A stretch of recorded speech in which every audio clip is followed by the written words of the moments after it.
Africa Media Live TV. Kindly subscribe to our YouTube channel to get updated on the trending gist, latest news all over the world. Like our page, subscribe, and share with friends. Thank you. Dr. Gaji Baba in the building. So adúpẹ́ lọ́wọ́ Ọlọ́run fún àdúrà táwa ṣe fún Murphy lẹ́nu. Ọlọ́run bá mú àdúrà bá àwa tá dẹ̀ kú láyé náà. Ọlọ́run jẹ́ kẹ́mi wá gùn kó má gùngùn ìyà ká lè má rí dààmú. Ọlọ́run dẹ̀ má jẹ́ káà náà fọjọ́ ọlọ́jọ́ lọ báyìí. So little díẹ̀ wo lẹ lè sọ nípa báwo ni ikú Murphy ṣe dùn yín sí. Ikú kò sẹ́ni tí ikú Murphy ò dùn because ikú àti Murphy wọn ò jọra wọn ọ̀tọ̀ọ̀tọ̀ ni wọ́n.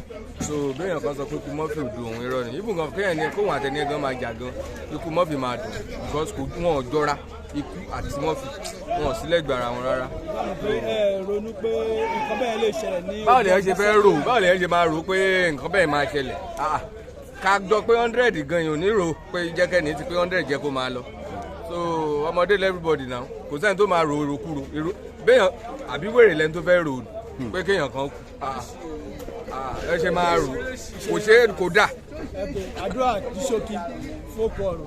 kí Ọlọ́run bá mú àdúrà tàgbàlẹ̀ kọ́lọ́run bá mú bá Murphy gbogbo àtàdẹ̀kù láyé náà kọ́lọ́run ṣàánú wa ìyá tèmi náà ti kú so kọ́lọ́run bá mi gbé ìyá mi sáfẹ́fẹ́ rẹ̀ kọ́lọ́run bá ń kẹ́ ìyá mi náà lọ́rùn Murphy náà kọ́lọ́run bá dẹ̀ tọ́jú àwọn ọmọ ìlú àti gbogbo ẹbí tó filẹ̀ so àwa náà ta dẹ̀ wà láyé ká má fọjọ́ lọ́jọ́ lọ báyìí ká dàgbà ká dògbò nínú owó ọmọ àlàáfíà àti àkúbálẹ̀ ọ̀rọ̀. Africa Media Live TV. Kindly subscribe to our YouTube channel to get updated on the trending gist, latest news all over the world. Like our page, subscribe, and share with friends. Thank you.